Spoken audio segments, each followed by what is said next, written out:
Saya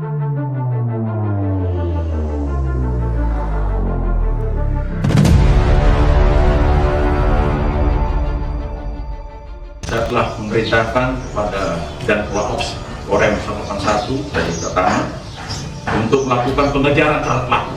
Ya. Saya sampaikan kalau dia berani kurang media, kita harus hancurkan dia. Ya. Saya sampaikan. Asap sisa ledakan masih menggantung di langit Gaza ketika sirena ambulans terakhir meninggalkan lokasi. Di antara puing-puing bangunan yang hancur, bendera PBB yang terpasang di kendaraan patroli TNI Perdamaian tampak hangus di beberapa bagian. Serangan mendadak yang dilakukan pasukan Amerika Serikat dan Israel terhadap konvoi TNI dan Rusia sehari sebelumnya telah menewaskan beberapa prajurit yang sedang menjalankan misi evakuasi warga sipil. Kabar itu menyebar cepat.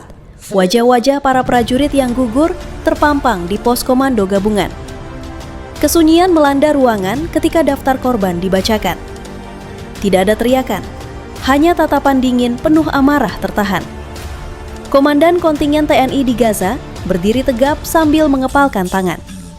Di sampingnya, jenderal dari Rusia menundukkan kepala, lalu perlahan menatap rekan-rekan prajuritnya dengan sorot mata yang sama.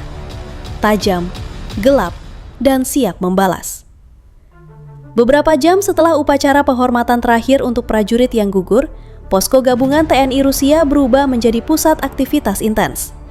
Drone pengintai diterbangkan tanpa henti. Unit siber kedua negara bekerja memecah enkripsi komunikasi musuh. Di lapangan, satuan elit TNI bergerak bersama unit Spetsnaz Rusia untuk memburu militer AS dan Israel. Ya, dia harus bertanggung jawab sekali lagi. Dia harus bertanggung jawab terhadap perlakuannya yang biadab, yang tidak berkemanusiaan. Ya, karena tentara seperti ini tidak pernah menyakiti rakyat. Mereka dekat sekali. Mereka melakukan pembangunan, apa yang menjadi permintaan masyarakat kita nanti semuanya. Ya, ternyata ada oknum-oknum yang di luar sini yang tidak senang melihat bagaimana situasi damai masyarakat kita di kampung Sor ini. Mereka mencoba mengganggu dan menghambat pembangunan pemerintah. Jadi kita akan terus kejar, kita akan tangkap. Operasi diberi nama Garuda Burya, menggabungkan lambang Indonesia dan istilah Rusia untuk badai. Nama itu dipilih bukan tanpa alasan. Pasukan gabungan itu memang datang seperti badai, cepat, senyap, dan mematikan. Intelijen menemukan bahwa serangan terhadap konvoi TNI dan Rusia dilakukan oleh gabungan pasukan AS Israel yang bergerak tanpa identitas resmi, menyamar sebagai tim operasi khusus. Mereka bersembunyi di beberapa titik dedung runtuh tak jauh dari perbatasan timur Gaza. Tanpa menunggu hitungan panjang, tim penyerbu TNI Rusia langsung bergerak. Ledakan terkendali memecah pintu masuk bawah tanah, membuat pasukan AS Israel yang bersembunyi di dalam terperangah. Kontak tembak pecah hebat. Kilatan senjata menerangi ruang bawah tanah itu seperti cahaya petir berulang-ulang. Satu demi satu, titik persembunyian pasukan AS Israel dihancurkan.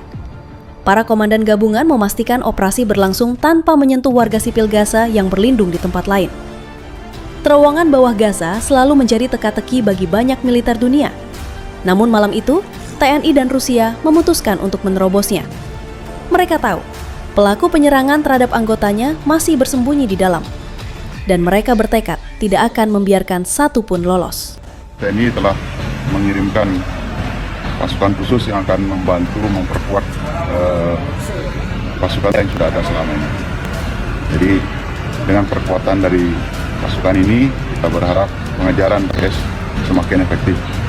Selama ini sinergitas TNI di dalam memburu kelompok ini cukup efektif mendesak pergerakan sehingga dia sekarang berpindah-pindah. Sementara operasi berlangsung, dunia luar mulai memanas. Amerika Serikat menuduh TNI dan Rusia melakukan tindakan di luar mandat PBB. Namun rekaman drone yang dirilis kedua negara membuktikan serangan awal terhadap konvoi mereka dilakukan tanpa provokasi. Beberapa negara netral menyerukan investigasi. Sementara itu, dukungan moral dari negara-negara Asia dan Timur Tengah mengalir kepada TNI dan Rusia yang dianggap mempertahankan diri dan warga sipil. Di sisi lain, Israel mulai panik karena beberapa posisi mereka di Gaza Timur jatuh dalam hitungan jam akibat operasi gabungan itu. Mereka mengirim pasukan cadangan, namun setiap pergerakan sudah dibaca oleh drone-drone gabungan yang terus memantau dari udara. Setelah hampir 36 jam pertempuran tanpa henti, pasukan TNI Rusia berhasil mengepung lokasi terakhir pelaku penyerangan, sebuah kompleks bawah tanah bekas markas militer Israel yang sudah ditinggalkan sejak 2023, namun kini digunakan kembali. Dalam operasi terkoordinasi, TNI mengambil sisi timur, Rusia dari sisi barat. Ledakan sinkron menandai dimulainya penyerbuan.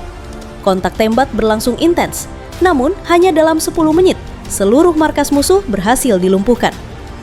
Beberapa perwira AS Israel yang memimpin serangan awal akhirnya ditangkap hidup-hidup. Barang bukti berupa peta, logistik, dan rekaman komunikasi diamankan untuk investigasi internasional. Mereka mungkin kehilangan anggotanya, tetapi mereka tidak pernah kehilangan harga diri, dan mereka selalu kembali untuk menuntut pertanggungjawaban. Terowongan bawah Gaza adalah labirin gelap dan sempit, tempat yang bahkan pasukan berpengalaman pun sering enggan memasuki. Namun, TNI Rusia tidak punya pilihan lain. Para pelaku harus ditangkap. Denjaka memimpin masuk, membawa peralatan inframerah dan senjata khusus untuk ruang sempit. Suasana di dalam terowongan begitu pengap, penuh debu dan hawa lembab. Beberapa ratus meter ke dalam, kontak tembak kembali terjadi. Suara senjata terdengar teredam, namun memantul kuat di dinding. Pertempuran berlangsung brutal. Jarak hanya 3-6 meter. Musuh mencoba bertahan, namun keunggulan taktik gabungan TNI Rusia terlalu kuat. Setiap persimpangan terowongan disisir. Setiap ruangan diperiksa dengan hati-hati. Mereka menemukan beberapa peti senjata buatan Amerika Serikat yang masih tersegel, bukti kuat bahwa operasi musuh didukung logistik negara. Dalam waktu 6 jam, TNI dan Rusia berhasil menguasai 3 terowongan besar dan memaksa pasukan Amerika Serikat Israel mundur ke garis terakhir, sebuah jaringan bunker rahasia di dekat perbatasan timur Gaza. Dari pengamatan drone, terlihat jelas beberapa perwira tingkat menengah Amerika Serikat dan Israel berada di lokasi tersebut. Serangan dilakukan cepat dan presisi. Pasukan Amerika Serikat Israel berusaha melawan, namun mereka terkepung dari segala arah. Ledakan kecil mengguncang bunker. Tembakan membalas dari dalam, namun segera dibalas lebih keras oleh pasukan gabungan. Beberapa perwira Amerika Serikat Israel ditangkap hidup-hidup. Di meja komando mereka ditemukan dokumen operasi, tablet berisi rencana penyerangan terhadap konvoi TNI Rusia, serta logistik yang belum sempat dipindahkan. Banyak negara Asia dan Timur Tengah menyatakan dukungan terhadap TNI dan Rusia, menyebut operasi tersebut sebagai tindakan pembelaan diri yang sah. Di pihak Israel, tekanan politik meningkat. Banyak masyarakat internasional menuntut penyelidikan atas keterlibatan mereka dalam serangan awal terhadap konvoi damai. Pasukan TNI dan Rusia berdiri di antara bangunan runtuh, menghirup udara pagi yang berdebu namun hangat.